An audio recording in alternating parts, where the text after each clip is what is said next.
نائب وزیر اعظم اور وزیر خارجہ اسحاق ڈار اور میانمار کے وزیر خارجہ تھان فی کی اسلام آباد مشترکہ پریس کانفرنس۔ اسلام آباد میں میانمار کے درمیان مفاہمت کی یادداشت پر دستخط کی تقریب۔ اسلام آباد اور میانمار کے درمیان متعدد شعبوں میں تعاون پر اتفاق۔ اسحاق ڈار نے کہا کہ پاکستان اور میانمار کے تاریخی تعلقات ہیں۔ میانمار کے وزیر خارجہ نے پاکستان کی مہمان نوازی پر شکریہ ادا کیا۔ کہا کہ پاکستان کے ساتھ تعلقات کو مزید مضبوط بنانے کے حوالے سے خواہاں ہیں۔ صدر مملکت آصف علی زرداری 26 تا 29 جنوری متحدہ عرب امارات کے سرکاری دورے پر جائیں گے۔ اعلیٰ سطحی وفد کے ہمراہ UAE قیادت سے ملاقاتیں کریں گے۔ دو طرفہ تعلقات، تجارت، معیشت اور دفاعی تعاون پر بات چیت متوقع۔ صدر کا دورہ پاکستان اور UAE کے برادرانہ تعلقات کی عکاسی کرتا ہے۔ اماراتی صدر کے حالیہ دورے پاکستان کے بعد یہ دورہ اہم قرار دیا جا رہا ہے۔ وفاقی وزیر داخلہ محسن نقوی کا directorate general immigration and passport کا دورہ۔ جدید مانیٹرنگ سسٹم شکرا کا باقاعدہ افتتاح کر دیا۔ 24/7 مانیٹرنگ روم اور کال سینٹر فعال۔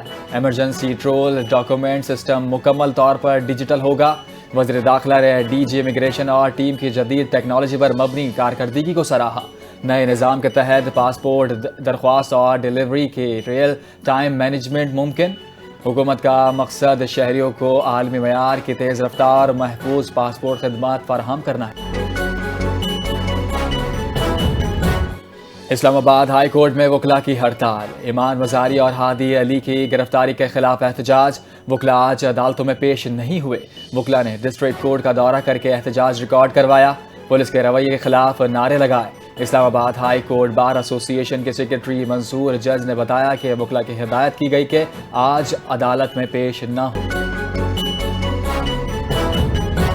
پشاور ہائی کورٹ کے نئے مستقل 6 جج نے حلف اٹھا لیا۔ Justice Peshawar high court justice MS Atiq Shah نے ججز سے حلف لیا۔ حلف برداری تقریب کورٹ روم نمبر 1 میں منعقد۔ سینئر جج اور دیگر جج کی تقریب میں شرکت۔ رجسٹرار، ایڈوکیٹ جنرل اور وکلاء کی بڑی تعداد بھی شریک۔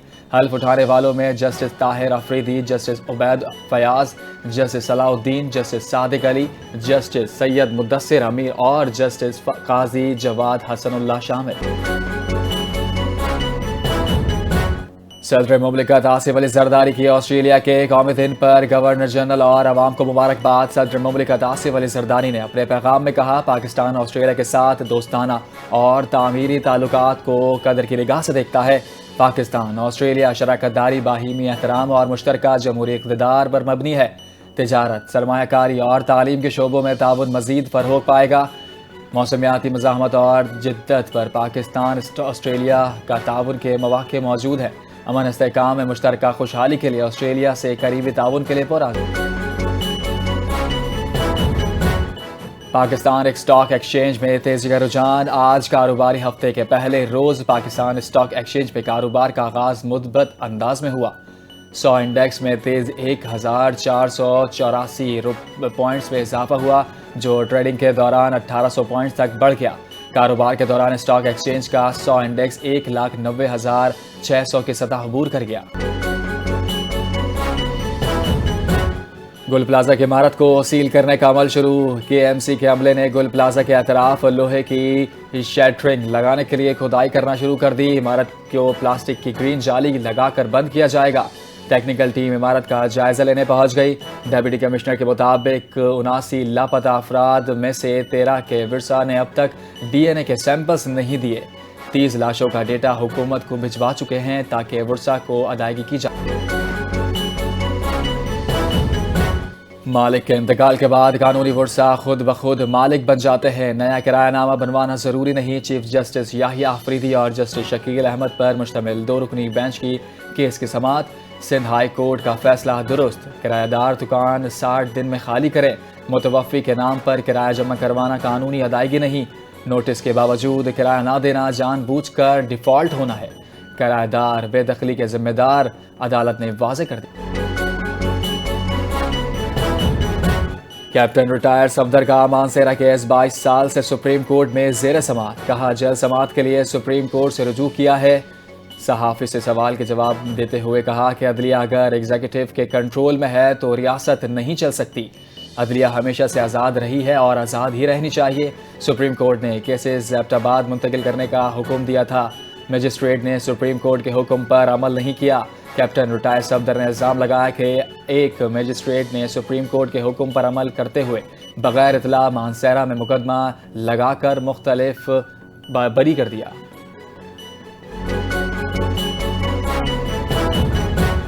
چین کے امدادی سامان کی چوتھی کھیپ بحری جہاز کے ذریعے کراچی پہنچ گئی۔ حالیہ امدادی کھیپ میں 1000 سلیپنگ بیگز، 14000 خیمے اور 12000 کمبل شامل۔ امدادی سامان کو ٹرکوں کے ذریعے NDMA کے کراچی ویئر ہاؤس منتقل کر دیا۔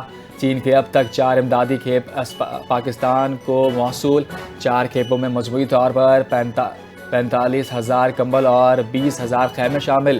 NDMA متاثرہ علاقوں میں امدادی سامان کی فراہمی یقینی بنا۔ وزیر اعلیٰ مریم نواز کی لاہور پریس کانفرنس کے نومنتخب صدر اور عہدیداروں کو مبارکباد۔ نومنتخب عہدیداروں میں ارشد انصاری، سلمان قریشی، ناصرہ عتیق، مدیحہ الماس شامل۔ ممبر گورننگ باڈی کے نومنتخب اراکین کو بھی مبارکباد پیش کی۔ وزیر اعلیٰ پنجاب نے کہا کہ حکومت پنجاب صحافیوں کے پیشہ ورانہ مشق میں معاونت کرے گی۔ وزیر اطلاعات پنجاب عظمہ بخاری کی بھی نومنتخب جرنلز پینل کو مبارکباد۔ کہا خواتین صحافیوں کی بڑی تعداد میں کامیابی خوش آئند ہے۔ کراچی کے علاقے اورنگی ٹاؤن گلشن بہار میں ڈاکوؤں کی پولیس اہلکار پر فائرنگ کی CCTV فوٹیج سامنے آ گئی۔ CCTV میں دیکھا جا سکتا ہے کہ گلی میں موجود 2 ڈاکو شہریوں کو لوٹ رہے تھے۔ پولیس اہلکار محمد اویس موٹر سائیکل پر گلی سے گزر رہا تھا۔ ڈاکوؤں نے اہلکار اویس کو روک کر لوٹنے کی کوشش کی۔ پولیس جیکٹ بھی چھین لی۔ ڈاکوؤں نے اویس کو سینے پر گولی ماری اور فرار ہو گئے۔ زخمی پولیس اہلکار کی تلاش جاری۔ تحقیقات کمیٹی واقعے سے متعلق اب تک پیش رفت حاصل نہ کر سکی۔ شدید برف باری، ضلع اورکزئی اور کرم میں پاک فوج کی امدادی کارروائی۔ اورکزئی میں بند راستے کھول کر نقل و حمل بحال کر دی گئی۔ پاک فوج کی بروقت کارروائی سے نماز جنازہ اور تدفین ممکن ہوئی۔ ضلع کرم میں 8 کلومیٹر تاڑو اوبو روڈ بحال۔ مناتوا صدہ روڈ بھی پھنسے مسافر اور گاڑیاں بحفاظت نکال لی گئیں۔ مقامی عوام کا پاک فوج کے بروقت اور ہمدردانہ اقدام پر اظہار تشکر۔ ملک کے مختلف علاقوں میں بارش اور برف باری کے سلسلے میں مزید اضافے کا امکان۔ ایران کے راستے نیا مغربی سسٹم بلوچستان میں داخل۔ چمن میں موسلادھار بارش، نشیبی علاقے زیر آب۔ کوئٹہ، زیارت اور کلات میں برف باری کا سلسلہ جاری۔ مری، گلیات اور شمالی علاقوں میں شدید سردی کی پیشگوئی۔ لاہور، ملتان، پنجاب میں وقفے وقفے سے بارش متوقع۔ امریکہ کی امیوری یونیورسٹی کا اہم اقدام۔ ایرانی سپریم نیشنل سیکیورٹی کونسل نے سیکرٹری علی لاریجانی کی بیٹی فاطمہ ارشا شیر لارشانی کو ملازمت سے برطرف کر دیا۔ فاطمہ لاریجانی امیوری یونیورسٹی کی میڈیکل اسکول سے وابستہ تھیں اور ہیومیٹولوجی اور میڈیکل انکولوجی کے مضامین پڑھا رہی تھیں۔ یونیورسٹی کے ونشپ کینسر انسٹیٹیوٹ کی تصدیق، کہا کہ اب ادارے کی ملازم نہیں۔ مودی کے زیر اقتدار بھارتی اندرونی خلفشار اور ناکام خارجہ پالیسی کا شکار۔ بھارتی سیاستدان شائستہ شتری نے عالمی سطح پر بھارتی تنہائی بے نقاب کر دی۔ مودی کی سفارتکاری جھوٹے اور کھوکھلے دعووں پر مبنی ہے۔ امریکہ کا بھارت میں ٹیرف 6 بہار اور بندرگاہ چھوڑنے پر مجبور کیا گیا۔ پاکستان کو تنہا کرنے کی بھارتی پالیسی مکمل ناکام رہی۔ شانتا شتری نے کہا کہ ممکنہ جنگ میں بھارت کو ایک بڑے اتحاد کا سامنا ہے۔ بھارت کے یوم جمہوریہ پر مقبوضہ کشمیر میں یوم سیاہ۔ کشمیری عوام بھارتی آئین کی جبری نفاذ کو مسترد کرتے ہیں۔ مقبوضہ کشمیر میں شٹر ڈاؤن اور پرامن احتجاج مزاحمت کی علامت بن گیا۔ 5 اگست 2019 کے اقدامات نے بھارتی دعووں کو بے نقاب کیا۔ لاک ڈاؤن اور گرفتاریوں سے عوامی مخالفین عیاں ہیں۔ پاکستان کشمیری حق خود ارادیت کی مسلسل حمایت کر رہا ہے۔ طالبان رجیم کی عوام دشمن پالیسی سے افغانستان میں انسانی المیہ، خواتین کی نقل و حرکت پر پابندی اور ٹیکسی ڈرائیور کا انکار۔ افغان جریدے ہشت صبح کے مطابق سرکاری ملازمین بلا جواز گرفتاریوں سے خوف کا شکار ہیں۔ میڈیکل طلباء کو گریجویشن تقریب میں تضحیک کا نشانہ بنایا گیا۔ علاقائی پاسپورٹ فارم کے ذریعے عوام پر نفسیاتی دباؤ ڈالا جا رہا ہے۔ امریکہ کی درجنوں ریاستیں شدید برفانی طوفان کی زد میں 7 افراد ہلاک۔ نیو یارک کے دیہی علاقوں میں درجہ حرارت -49 تک گر گیا۔ امریکہ بھر میں 16,000 سے زائد پروازیں منسوخ۔ 24 ریاستوں میں ایمرجنسی نافذ۔ 8 لاکھ سے زائد صارفین بجلی سے محروم۔ واشنگٹن میں وفاقی دفتر بند۔ نیو یارک میں schools on line. New York کے گورنر نے عوام کو ہدایت کی، غیر ضروری طور پر گھروں سے نہ نکلیں۔ فلپائن میں مسافر بردار کشتی الٹنے سے 15 ہلاک اور 28 لاپتہ۔ ایم وی ترشا کرسچن سے جولو کی جانب جا رہی تھی۔ 316 افراد کو بچا لیا گیا جبکہ ریسکیو آپریشن جاری ہے۔ ابتدائی تحقیقات میں کشتی پر زیادہ بوجھ یا خراب موسم کے اثرات سامنے نہیں آئے۔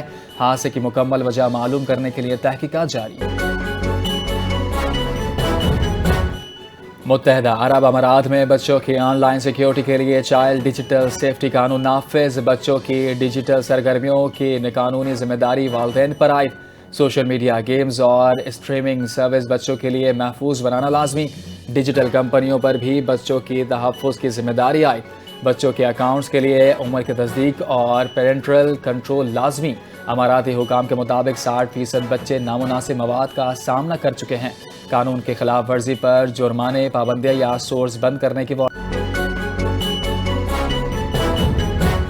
بھارت کو خدشہ ہے کل ٹرمپ تنازع کشمیر کو بھی بورڈ آف پیس میں لا سکتا ہے۔ برطانوی میڈیا کا دعویٰ، کہا امریکی صدر ڈونلڈ ٹرمپ نے غزہ میں تعمیر نو کے لیے بورڈ آف پیس میں بھارت کو دعوت دی۔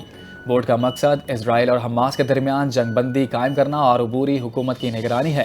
بھارتی وزیر اعظم نریندر مودی کی دعوت دی گئی تھی لیکن بھارت تقریب میں موجود نہیں تھا۔ پاکستان، ترکیہ، سعودی عرب اور متحدہ عرب امارات کی شمولیت قبول۔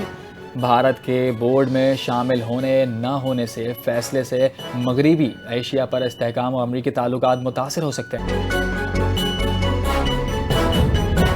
بھارت میں حسینہ کو خطاب کی اجازت دینا بنگلہ دیش کے عوام اور حکومت کی توہین۔ بنگلہ دیش کی حکومت کا مفرور سابق وزیر اعظم شیخ حسینہ کو نئی دہلی میں ایک عوامی تقریب سے خطاب کی اجازت دینے پر شدید حیرت اور غم و غصے کا اظہار۔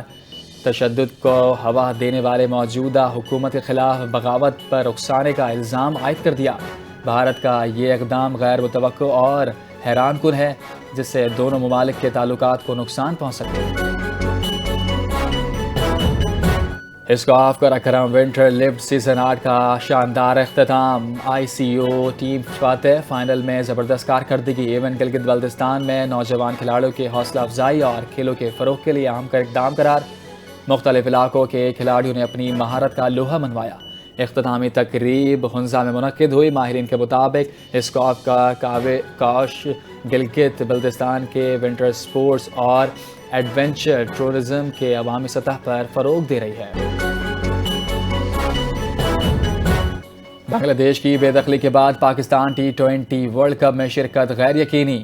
ورلڈ کپ میں شرکت یا boycott, chairman P C B کی وزیر اعظم سے اہم ملاقات متوقع۔ T20 ورلڈ کپ میں شرکت کرنے یا نہ کرنے سے متعلق وزیر خارجہ اسحاق ڈار سے بھی مشاورت کا فیصلہ۔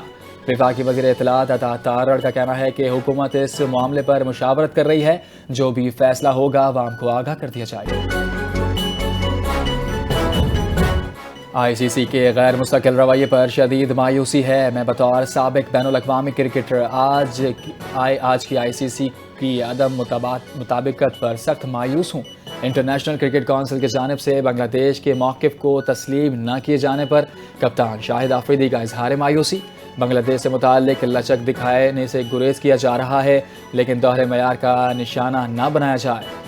سابق قومی کپتان کا ایکس پر بیان، کہا بنگلہ دیش کے کھلاڑی شائقین کو عزت اور احترام ملنا چاہیے۔